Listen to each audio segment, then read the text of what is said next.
Hello, my name is William Wright, and this is my analysis of Robert Munsch's Purple, Green, and Yellow. Robert Munsch's Purple, Green, and Yellow can be analyzed as a girl's progression through her childhood and into adulthood. In the beginning, Bridget can be viewed as a preteen, wanting to please and fit in. She then progresses through her rebellious teenage years before emerging as a young adult, ready to tackle the world in the end of the story.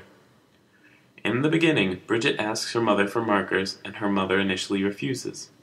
At this point in the story, Bridget has no intention of rebelling and simply wants the tools to make her art. Her mother, on the other hand, wants to protect Bridget from getting into trouble. However, Bridget is able to show her mother that there is a safe subcategory with which she cannot get into trouble with. Bridget's mother caves into Bridget's pleas and reason and provides Bridget with the means to get into future trouble. Bridget abides by the rules initially and shows potential as a respected member of society, represented by her skill as an artist. In addition, because Bridget shows promise and responsibility, her mother grows more and more trusting and procures for Bridget nicer and more permanent tools. However, after a long period of abiding by the rules, Bridget gets bored and decides to rebel against her society's prescribed rules and norms, or, in other words, her rebellious teenage years. She proceeds to color herself all over. This is the equivalent, in my analysis, to rebelling against what society has told her is acceptable. I believe that in the extreme, Bridget's coloring of herself can be interpreted as her getting pregnant. While she is in the process of rebelling, her actions seem like fun. However, when Bridget looks at herself and realizes what she has done, in this analysis, gotten pregnant, she knows her mother will be crushed, and so desperately tries to cover up her actions. Eventually, however, Bridget's mother discovers what Bridget has done. When Bridget's mother sees what her daughter has done, she gets very upset and consults a doctor to try and fix the problem. Her teenage daughter's pregnancy in this analysis. The doctor prescribes a solution. However, his fix leaves Bridget less than she was before. She is invisible, which we can perhaps interpret as being unnoticeable, suffering from depression, or uninterested in putting on a face in society.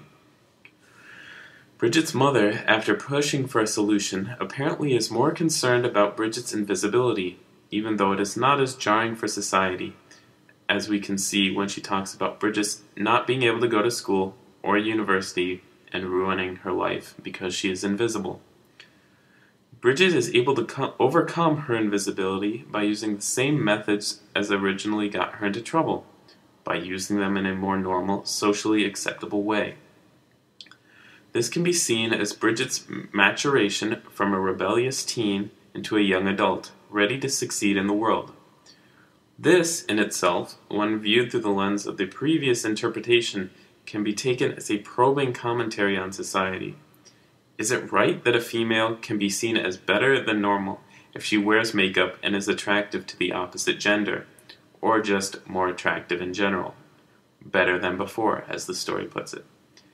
A final significant point to this analysis is the absence of Bridget's father throughout both her troubles and her positive moments. He is simply a non-entity, asleep on the couch, uninterested in the growth of his daughter. I interpret this as a failed jab on Robert Munsch's part, whether it was intentional or subconscious, towards fathers, suggesting that they need to be more aware and more involved in their children's, and in this case, perhaps specifically, their daughters' upbringing. I have tried to reflect my analysis of Robert Munsch's story in my video piece. I have shown Bridget go through the progression I have said before, starting out as a child, happy in making art, progressing through her rebellious period where we see many different colored faces, which I meant to symbolize her search for identity, and once overcoming her invisibility, emerging as an edited, retouched young woman, raising the question, I hope, of whether such retouching actually creates a better person, or a more desirable person.